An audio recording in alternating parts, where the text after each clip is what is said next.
bersemangat dan tentunya bersuka cita pagi hari ini. Tentunya sebelum kita mengawali aktivitas kita di pagi hari ini, mari kita sama-sama datang kepada Tuhan. Kita mau memuji serta mendengarkan firman Tuhan pagi hari ini. Mari kita persiapkan hati kita dengan kesungguhan hati. Namun sebelum itu, mari kita berdoa. Tuhan Yesus, terima kasih untuk pagi yang luar biasa. Terima kasih untuk nafas yang baru yang masih boleh Tuhan berikan buat kami.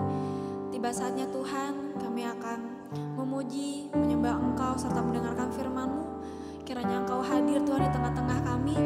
Kami percaya bahwa hadirat-Mu boleh turun ketika kami memuji dan menyembah Engkau pagi hari ini. Terima kasih Tuhan, dalam nama Tuhan Yesus. Haleluya. Kami percaya kasih-Mu Tuhan, kasih-Mu yang terlalu besar buat setiap hidup kami.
Shalom semuanya. Ada sukacita? Amin. Ya, terima kasih buat kesempatan yang diberikan untuk saya boleh berbagi firman ya. Saya memang ada di Bali karena ada pesta, terus ya Bu Gembala. Oh yuk, ada waktu karena yang khotbah hari ini adalah Pak Gembala, jadi saya bisa dikasih kesempatan. Ya, kita percaya bahwa hari-hari ini tadi seperti lagu pujian yang berkata, yang terbaik kuberikan kepada Tuhan. Ya, kenapa? Karena kita juga sudah terima yang terbaik loh, nyawa loh diberikan. Kita ini sudah dikorbanin nyawa buat kita supaya bisa menikmati hidup selama-lamanya. Tapi yang jadi pertanyaan, yang terbaik, jujur, kalau yang terbaik itu uangmu, hari ini diproses, ngomel gak sama Tuhan? Banyak orang ngomel gak? Yang terbaik penghasilanmu selama ini, wow Tuhan, aku selama ini kantongku selalu tebal. Tiba-tiba itu diproses Tuhan, itu yang terbaik. Yang jadi pertanyaannya, saudara ngomel atau mau tetap setia sama prosesnya Tuhan?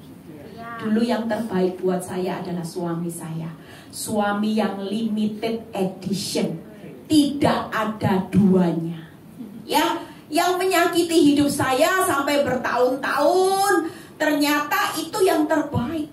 Coba kalau saya nggak diambil. Yang terbaik dulu suami saya, oh suami yang cinta mati, nggak pelit, nggak boleh istrinya kerja, semua disediakan. Saya cuma bilang gini, saya pingin ini, oh oke, beli. Wah, itu yang terbaik buat saya. Tapi diizinkan Tuhan ngalami proses selingkuh. Jadi yang terbaik hari itu buat saya, dia lihat saya hari itu bencinya setengah mati. Apakah ini yang dinamakan proses yang terbaik? Pada waktu saya marah sama Tuhan, saya diingatkan Tuhan, yang terbaik dalam hidupmu lagi aku izinkan, aku ambil. Abraham itu yang terbaik loh, ya, satu-satunya Ishak anaknya yang dimiliki yang paling berharga. Tapi Abraham responnya benar. Bagaimana buat kita semua yang hari ini diproses yang terbaik lagi digoncang? Kenapa? Karena yang terbaik digoncang itu adalah alat Tuhan untuk mengubahkan seluruh aspek kehidupan saudara. Saya kalau yang terbaik tidak diambil, tidak diproses sama Tuhan, tidak jadi hamba Tuhan. Hidup saya jalan-jalan terus, sosialita, gosip sana, gosip sini, itu kerjaan saya. Pengacara yang pengangguran, banyak acara. Tapi hari ini sibuk, tapi bukan sibuk pengangguran gosip, saya sibuk melayani Tuhan. Luar biasa enggak? Makanya hari ini kalau ada proses, itu enggak usah takut. Hari ini saya akan berkhotbah tentang bagaimana proses yang mengubahkan. Kita percaya bahwa dalam hidup ini, kalau saudara ngalami proses, kita ini cuman berbeda pandangannya sama Tuhan. Yang dilihat proses yang mengubahkan tuh gimana toh Tuhan? Wong namanya keuangan ya tambah lama tambah sulit, jalan hidup tambah sulit, makin taat tambah sulit, makin bisu tuli tambah sulit, makin melayani Tuhan tambah sulit hidupnya. Saudara tahu waktu saya melayani Tuhan 2 tahun, saya buka rumah saya buat persekutuan doa. Oh terima kasih. Di situ ketika saya melayani Tuhan 2 tahun, saya diproses saudara. Dulu jadi ibu sosialita, suami cinta mati. Waktu melayani Tuhan, suami saya berubah. Dan di situ saya cuma bilang ini, dari tahun ke tahun saya jalani taat sama Tuhan. Tapi keadaan tidak makin bertambah baik. Sampai satu kali saya berkata sama Tuhan, kok rasanya hidup tidak adil. Saya yang taat, saya hidup menjadi istri yang setia sama suami yang tidak setia. Kelihatan saya makin di bawah, sementara musuh saya wanita yang jahat, yang merekakan yang jahat, hidupnya makin di atas angin. Tapi satu kali ketika saya tanya sama Tuhan, Tuhan bilang gini, aku memberikan satu acungan jempol buat hidupmu. Karena menurut engkau, yang namanya mujizat itu ketika suamimu cinta lagi sama kamu. Jujur, pandangan manusia selalu fokus mujizat, bangkrut diberkati. sakit kanker sembuh, rumah tangga kacau jadi pemulihan yang indah. Itu target manusia. Tapi buat Tuhan beda. Mujizat proses itu bukan mengubahkan yang lahiriah, tapi mujizat buat Tuhan ketika yang batiniamu dirubah. Amin. Jadi pada waktu saya protes, Tuhan bilang gini, justru aku puas loh hari ini. Bangga, kamu makin tak masukin ke dapur api yang panas. Aku tahu kau sering teriak-teriak, Tuhan gak kuat Tuhan, mau mati rasanya. Tapi aku melihat makin aku panaskan apinya, prosesmu makin berat dan engkau tidak melihat pengharapan di situ, rasanya jalan tertutup. Tapi aku melihat mujizat terbesar, yaitu hidupmu berubah, berbuah dan berdampak. Buat apa aku pulihkan engkau cepat, tapi engkau gak berbuah lebat? Engkau tidak punya dampak buat kerajaan Allah, engkau punya dampaknya buat kerajaan dunia aja. Jauh lebih baik hari ini proses ini mengubahkan hidupmu, dan itu membuat aku disenangkan. Makanya hari ini siapa yang ada di dalam proses, jangan menuntut hasil terus. Karena yang menjadi target Tuhan melihat mujizat itu ketika engkau berubah, berbuah, dan berdampak. Bukan lagi, Tuhan cuma bilang gini, pemulihan itu bonus kok. Kamu sembuh itu bonus. Kamu diberkati makin kaya itu bonus. Bukan satu-satunya targetku. Tapi target tuh buat setiap anak Tuhan dengan proses yang mengubahkan, yaitu ketika kita menghadapi sesuatu yang berharga, diizinkan Tuhan mengalami masalah. Hari ini engkau justru hidupmu berubah. Amin. Yuk kita lihat ayatnya terlebih dahulu ya. Jadi jangan takut menghadapi proses ya. Jangan kejar terus hidupmu. Kita belajar bagaimana hari ini kita terbentur dengan banyak masalah. Itu karena terbentuk.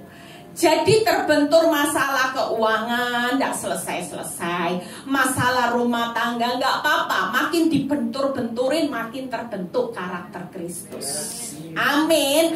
Coba kalau kita ini gak dibenturin masalah uang, kantong tebel semua enak, kira-kira bisa terbentuk gak? Gak bisa. Waktu dibentur-benturin dengan banyak masalah, saudara cari Tuhan, disitulah karakter Kristus itu mulai muncul.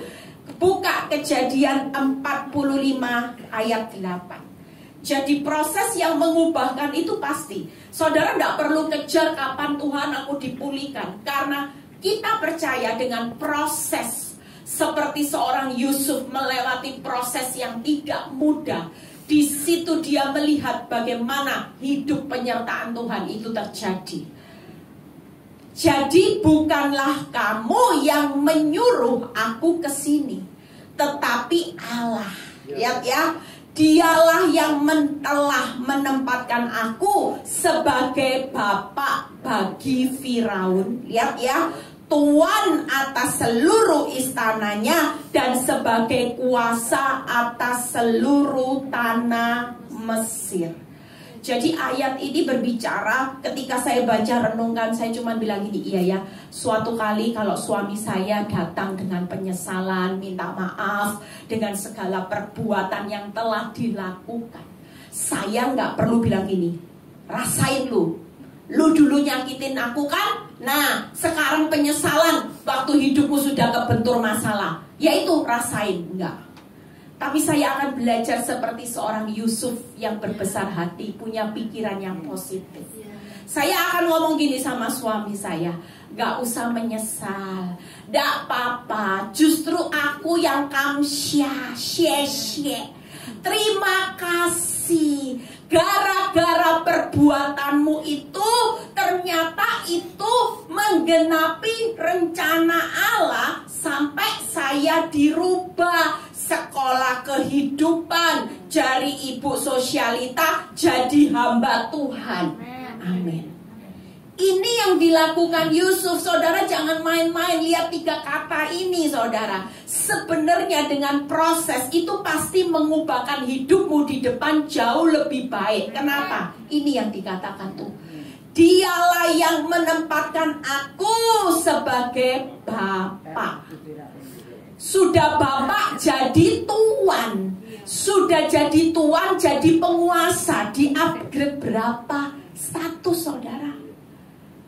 Kira-kira saya juga gini, iya ya, dulu saya ini ibu rumah tangga yang dimanja, gak bisa apa-apa, otaknya on. Cuma taunya tiap buka mata, mau makan apa, belanja apa. Itu pikiran saya. Lah kalau saya lihat firman ini, bener loh. Kalau suami saya suatu kali datang dengan penyesalan, saya nggak perlu menghakimi dia. Mungkin wanita pelakor itu pun kalau sampai satu kali dia datang sama saya, dia mengalami sesuatu dan dia bilang minta maaf, saya juga akan ngomong ini. Terima kasih loh. Gara-gara engkau menghancurkan rumah tanggaku, merekakan yang baik, aku hari ini diangkat itu. Jadi Bapak, Tuan, penguasa. Lah dulu status saya siapa, tapi hari ini saya diangkat Tuhan jadi ibu gembala di persekutuan doa 4 kota. Bisa tulis buku renungan yang sudah 7 tahun. Dan itu memberkati banyak orang. Bisa jadi hamba Tuhan tanpa sekolah Alkitab. Bisa jadi konselor yang banyak memulihkan ibu-ibu yang tadinya lebay. Cuma nangis kapan suamiku kembali. Mau mati aku Bu Eli. Bu, jangan salah Bu. Buat apa mati? Buat orang yang sudah tidak cinta sama kamu. Mati jadi martirnya Kristus sudah. Bonyok dah apa-apa, yang penting kemuliaan Tuhan sudah kau pertahankan sampai akhir. Itu mati buat Kristus. Lah kok mau minum baygon buat suami? Lah suamimu lagi ketawa ketiwi, kamu di sini bumi. Nggak usah Bu, sudah. Nanti ya Bu, percayalah, kalau sudah waktunya Tuhan, dia lagi sekolah, kelilingi dealer-dealer, nanti kembali ke dealer utama. Percaya, ditarik, ibu tetap dealer yang utama. Dia lagi cari dealer-dealer, nggak cocok semua. Nanti pada akhirnya dia akan dibawa pulang Tuhan.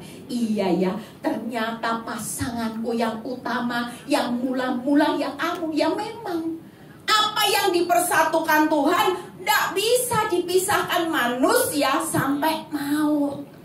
Itu sebabnya 3 hal hari ini. Yuk kita mau baca berikutnya di Kisah. Makanya kalau hari ini ngalami masalah, nggak usah bilang gini, gara-gara kamu.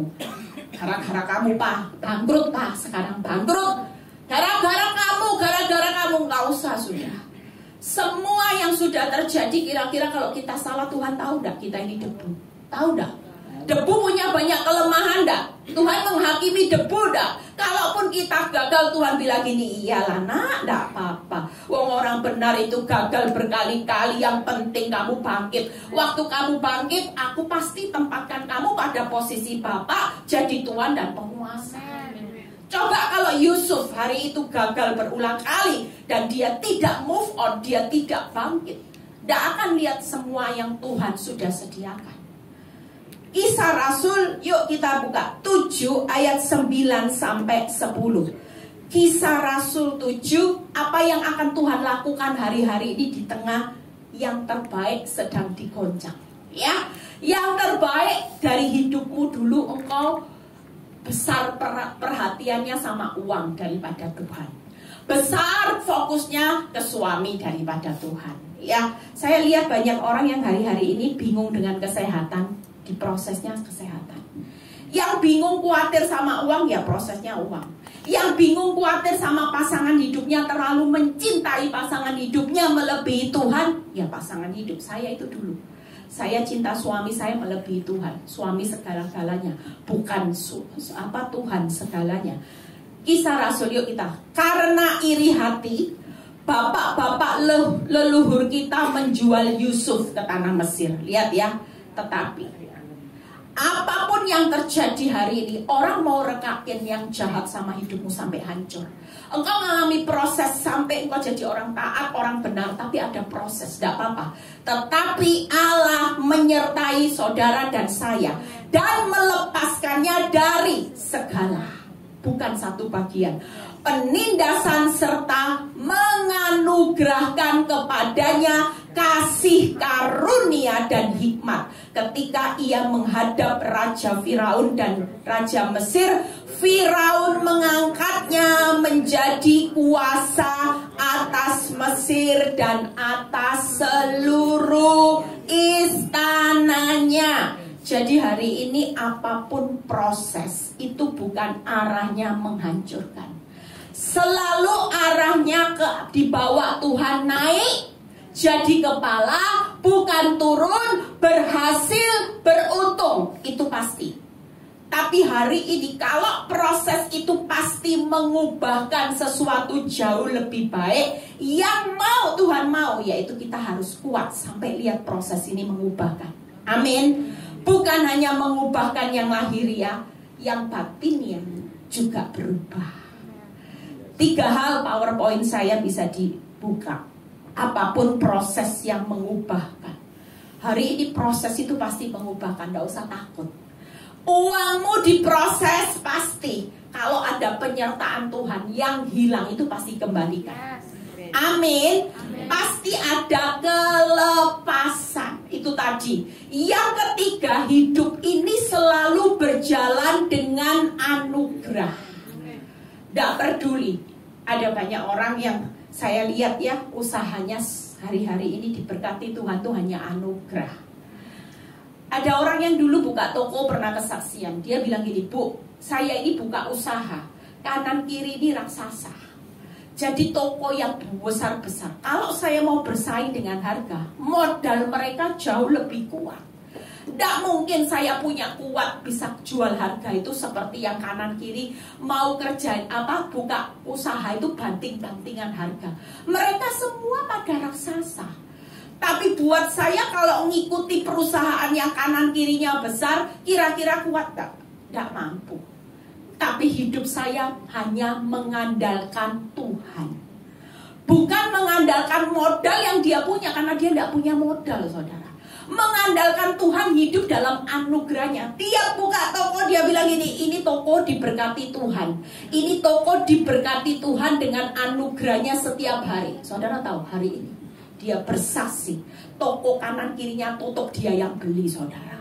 Amin. Itulah cara hidup nanti di masa sukar. Kita ini hidup dalam anugerah. Tiap hari ada mana, telur puyuh, tiang awan, tiang api. Itu yang menyediakan, bukan kekuatanmu. Engkau sudah tidak mampu, tidak usah takut. Yang penting 3 hal. Yuk kita lihat. 3 hal ini akan menyertai kita di tahun 2023. Amen. Apa yang hilang yang berarti dalam hidupmu di tahun ini? Gak usah saya ambil, gak apa-apa. Yang belum Tuhan pulihkan, Tuhan kembalikan. Percayalah, tahun depan, di tahun 2023, Immanuel itu tetap ada buat saudara dan saya. Amin. Pasti ada kelepasan. Gak mungkin orang jalani proses itu terus proses, saudara. Pasti ada titik di mana engkau akan dilepaskan dari jerat hutang, jerat pelakor, jerat penyakit kanker, semuanya. Dan itu akan diikuti dengan anugerah. Amen. Orang kalau berbicara anugerah itu apa, saudara? Seharusnya yang hilang dikembalikan aja sudah kamsyah, sudah bersyukur. Tapi buat Tuhan, hilangnya dikembalikan lipat. Itu anugerah. Kita tidak bisa ngomong, Tuhan, kok anugerah orang kok enak ya? Karena dia sudah bayar harga, saudara. Yuk kita lihat satu persatu penyertaan Tuhan. Ya, apa yang dimaksudkan penyertaan Tuhan? Kita lihat yang pertama, bagaimana Tuhan menyertai Yusuf. Kalau saudara lihat, ya, kalau saudara lihat bagaimana Tuhan menyertai Yusuf di tengah masa sukar ini loh. Walaupun sulit-sulitnya jadi orang benar, itu tetap jauh lebih enak daripada orang fasik yang menempuh cara dunia, tipu sana tipu sini tempat kaya. Tapi buat orang benar, sekalipun pikul salib sangkal diri setiap hari, taat, hidupnya makin susah. Sudah taat, makin dikecewakan. Tidak apa-apa, ini penyertaan Tuhan buat Yusuf itu tetap berhasil. Amin. Kalau saudara baca dari kitab Kejadian, Yusuf itu dibuat berhasil. Yusuf itu menjadi kepercayaannya Potifar. Yusuf itu masih menjadi kesayangan Potifar dan kepala penjara. Di tengah masa sukar kita tetap melihat walaupun sesulit-sulitnya orang benar, tetap ada penyertaan Tuhan yang membuat segala sesuatu hidupmu pasti berhasil. Kita masih menikmati. Ada orang yang pelihara kita yang Tuhan kirim. Ada orang yang hari ini kita ini walaupun bukan siapa-siapa, tiba-tiba kita ini jadi kesayangan. Ya mungkin dipercaya Tuhan berkat yang jauh lebih besar. Hari ini ada distributor yang tadinya sudah nggak mungkin tiba-tiba datang. Aku mau beri kamu kepercayaan menjalankan produkku. Siapa yang sangka? Tidak ada orang yang bisa menghalangi kuasa Tuhan kalau itu memang waktunya Tuhan. Amin. Yang kedua, yuk kita lihat bagaimana Yusuf itu mengalami kelepasan. Ya, lihat 3 hal. Hari ini nggak usah takut, sudah melewati proses sumur. Ikut Kristus itu kadang kayak jet coaster. Saya gini, waktu suami saya sudah kembali 6 tahun yang lalu, sudah nangis-nangis. Saya pikir ini happy ending. Saya bilang, ya aduh Tuhan terima kasih, dia sudah nangis-nangis nyesel. Aduh Tuhan thank you ya, proses 6 tahun Tuhan, aku sudah lihat happy ending. Sudah mau bersaksi di mana-mana. Cuman diicipi 3 bulan, masuk lagi proses berikutnya. Itu tadi dari sumur keluar. Harapannya dari sumur ya ketemu Potifar yang baik, dipercaya, disayang. Harapan Yusuf apa? Ini jalan untuk aku bisa ketemu dengan papaku, keluargaku. Itu jalan, ternyata difitnah sama istri Potifar. Harapan Yusuf sirna. Ketika itu terjadi, dia masih lagi difitnah lagi, yaitu apa? Masuk penjara. Harapan Yusuf ketika masuk penjara, ada orang yang ditolong, juru minum tolong dia, seharusnya diingat, malah dilupakan 2 tahun. Tapi itu justru menggenapi rencana Allah. Coba kalau Yusuf hari itu tidak melewati penjara, mungkin ketika dia keluar, ya, tidak dilupakan juru minum, dia keluar, ceritanya dia cuma kembali menjadi anak kesayangan papanya lagi. Tapi waktu diperpanjang, disitulah Tuhan menggenapi rencana besarnya, yaitu waktu di penjara dia bisa mengartikan mimpi Firaun. Perpanjangan waktunya Tuhan memang tidak enak mengalami penjara, tapi justru di penjara Tuhan menggenapi rencana besarnya. Makanya hari ini tidak usah takut. Kalau hidup ikut Kristus di jet coaster, rasanya sudah keluar dari sumur, masuk budak. Maunya budak sudah bebas, masih ada penjara. Tidak apa-apa, jalani aja, yang penting pasti ada kelepasan. Gak mungkin mau di jet coaster hari ini, proses saya bilang ini, aduh Tuhan baru nafas lega 3 bulan, balik lagi. Baliknya waktu saya jalani proses gak gampang saudara. Waktu suami saya kembali dengan wanita itu, setelah kembali dengan saya, itu saya mengalami tekanan yang luar biasa. Saya mengalami depresi yang luar biasa. Kenapa? Karena hari itu ketika suami saya mulai kembali dengan wanita itu, ada aturan baru bahwa saya harus berdamai. Artinya saya harus bisa jalan sama-sama, bergandengan tangan sama pelakor.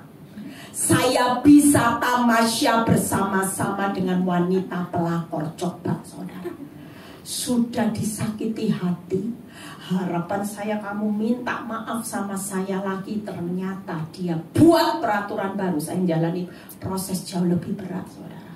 Tapi di situ saya tetap prinsip hidup dalam kebenaran. Saya bilang gini, tidak akan pernah itu saya lakukan. Saya sudah mengampuni kamu dan wanita ini, tapi jangan pernah sekali-kali saya disuruh berdamai untuk menjalani hidup seperti ini bersama-sama. Itu artinya saya mulai kompromi dengan dosa. Saya tidak akan pernah saya mau lakukan. Dan waktu saya berkata seperti itu, suami saya marah besar. Suami saya mengancam saya karena dia tahu saya tidak kerja. Dia bilang ini, mulai hari ini, kalau kamu tidak mau taat sama aturanku, mulai hari ini aku tidak akan pernah memberikan engkau uang. Wow, itu tekanan buat saya. Tapi hari itu saya tetap teguh. Saya bilang ini, Tuhan, selama saya bela kebenaranmu, kebenaranmu pasti bela aku. Saya tetap tolak, saya tetap berjalan dengan iman. Dan sampai hari ini Tuhan buktikan, Tuhan pelihara hidup saya dengan berkat yang melimpah. Semua yang dirancangkan wanita ini untuk menghancurkan hidup saya nggak berhasil. Semua nggak pernah berhasil, saudara. Mau dukun sampai kain kafan orang mati dilempar di rumah saya, mau yang namanya susuk, semua sudah terjadi ya, tapi itu tidak akan pernah berhasil. Hanya satu, orang bilang ini, mbak saya, bu, ada dukun yang bisa nangkal semua. Oh, enggak perlu, saya punya kuasa yang jauh lebih besar dari dukun, di atas segala dukun. Mau pakai dukun berapa? Ayo, siapa yang bisa mengalahkan kuasa Yesus? Ya, amin. Dan saya dengar beberapa saat ketika saya pergi, supir yang pernah dipakai oleh ya bapak atau siapa yang bilang ini, dia ngabarin saya, bu, ibu tahu dukunnya wanita itu sudah mati satu. Oh ya jelas, jelas. Bu Eli tidak perlu belajar ilmu perdukunan, tidak perlu semedi. Yang perlu saya cuma berdoa di dalam nama Tuhan Yesus, dan saya menghidupi firman. Nggak ada yang namanya hidup mengikut Kristus itu bisa kalah, saudara. Amin. Anugerah, ya. Yang ketiga, anugerah Tuhan. Nah, ini anugerah Tuhan itu kita hari ini, percayalah, di tengah masa sukar proses itu pasti mengubahkan saudara jauh lebih baik. Karena kita hari ini di tengah proses itu ada anugerah Tuhan itu apa? Kita ini diperlengkapi kasih karunia. Hari ini ada hikmat, saudara. Hari ini pasti ada promosi. Nanti ya tiba-tiba jalani proses pengalaman hidup saya. Di tengah-tengah proses, waktu pertama kali Tuhan kasih saya satu jet coaster yang begitu berat untuk saya jalani. Hari itu saya begitu sakit hati, begitu saya terpuruk, dan orang bilang gini, tidak mungkin kali ini Bu Eli bisa bangkit. Pasti dia mundur dari pelayanan. Tapi hari itu saya buktikan, saya tidak akan mundur dari pelayanan. Tidak ada hubungannya. Jangan sampai hubungan saudara hari ini jauh dengan Tuhan hanya karena masalah. Dia tidak punya andil loh dalam masalah saudara. Kalau saudara bangkrut, saudara yang serakah. Kalau hari ini saya mengalami masalah rumah tangga karena saya sebagai istri juga tidak tunduk sama suami bertahun-tahun. Jadi tidak ada kaitannya saya marah sama Tuhan karena masalah saya tidak selesai. Apapun itu saya tidak akan mundur. Saya tahu bahwa saya harus lebih cari Tuhan, karena saya nggak bisa hidup tanpa Tuhan. Justru waktu saya hidup melekat sama Tuhan, saya berbuah lebat hari ini. Amin. Di situ saya melihat bagaimana nanti ya, lihat ya perjalanan hidup ini. Tidak usah tunggu masalah selesai. Tiba-tiba ketika saya taat di jet coaster yang pertama, Tuhan kasih saya anugerah. Saya buka PD Victory di Bali. Tepuk tangan buat kemuliaan Tuhan. Dan saya juga diberi hikmat sama Tuhan hari itu.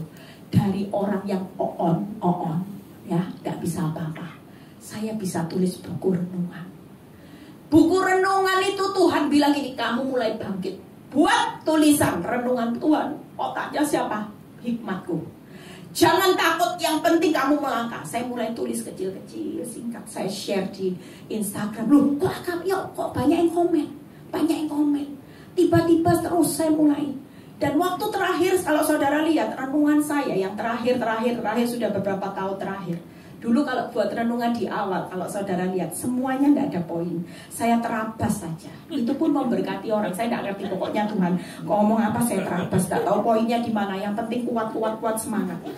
Sampai satu kali, ya orang bilang gini, Bu, kamu kalau nulis gak ada titik koma loh Bu.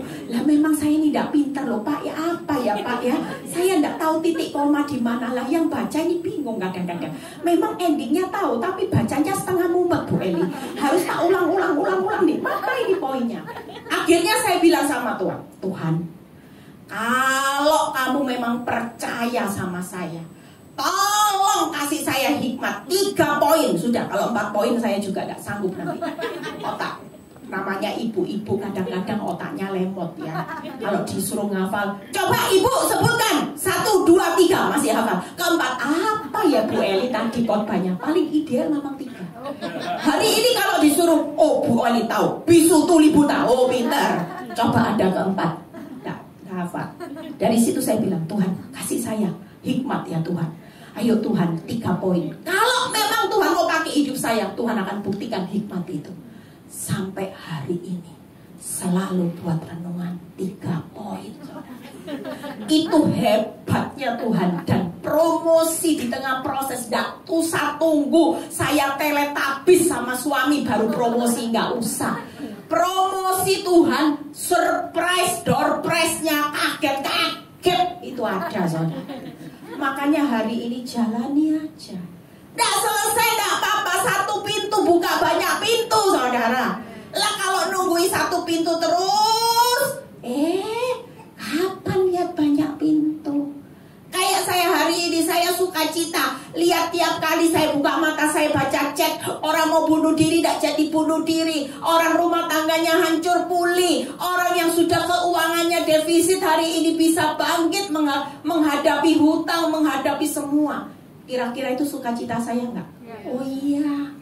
Makanya hari ini yuk yang terakhir pemain musik boleh segera naik. Jadi hari ini percayalah dengan 3 hal ini akan membawa proses itu mengubahkan.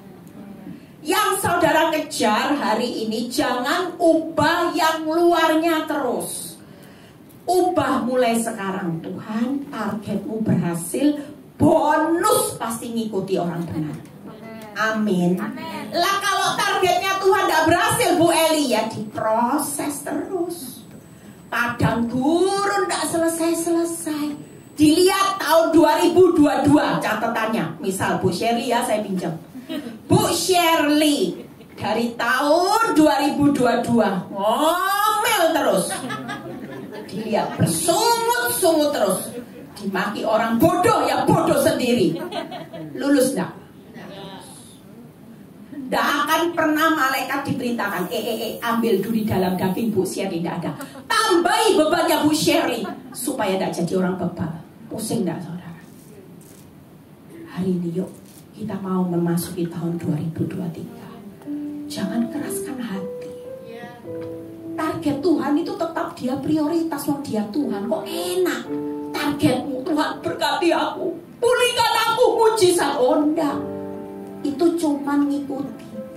Kalau targetku berhasil, semua bonus itu ndak usah kamu minta. Aku yang tambah-tambahkan. Kerajaan Allah, kebenarannya jadi prioritas hidupmu. Semuanya akan ditambah-tambahkan. Itu kunci. Yang terakhir, yuk kita lihat bagaimana Yusuf. Jadi hari ini tenang aja ya. Kita baca di Kejadian 49. Apa yang akan dinikmati Yusuf? Lihat ya. Walaupun dihina, diapain. Kejadian 49 ayat 23 dan 24. Walaupun pemanah-pemanah telah mengusiknya. Hari ini kau diusik banyak hal, tidak usah takut. Lihat ya. Memanahnya dan menyerbunya. Sekalipun masalah itu kelihatan memanah hidupmu, menyerbu hidupmu habis-habisan, namun panahnya tetap kokoh. Saudara jadi orang benar di akhir zaman. Jangan kalau sudah ada masalah saudara mulai lemah, aduh Tuhan enggak. kita tetap kokoh, lengan tangannya tinggal lihat oleh pertolongan yang maha kuat. Sudah kuat maha. Siapa yang tolong saudara hari ini? Hanya satu, Tuhan Yesus. Jangan lari ke pertolongan dunia. Dia ini maha kuat. Sudah tidak ada tandingannya saudara. Sudah kuat maha. Siapa yang bisa tolong saudara? Tidak ada, makanya jangan pernah tinggalin Yesus hari ini. Sesulit apapun cari dia saudara. Karena itu sudah kuncinya pertolongan maha kuat. Oleh sebab gembalanya gunung batu Israel. Amin. Yang saya bisa rangkum, Yusuf itu ngalami apa? Dia jadi sukses di antara saudara-saudaranya. Dia menyelamatkan keluarga dan bangsanya. Bahkan kalau saudara baca, Yusuf itu bahagia sampai anak cucu. Amin. Yuk bangkit berdiri. Tahun depan kita akan berjalan melihat proses yang mengubahkan. Tahun depan ketika saudara mulai praktek firman ini, di tempat ini akan banyak kesaksian-kesaksian yang mengubahkan. Amin. Kita hidup hari ini dengan anugerahnya Tuhan, kelepasan, penyertaannya. Itu tahun 2023. Tantanganmu yang besar tidak akan pernah mengalahkan kuasa penyertaan Tuhan, kuasa kelepasan Tuhan, dan kuasa anugerah Tuhan yang maha kuat. Gembala agung, yaitu Gembala agung kita, Tuhan Allah Israel. Amin.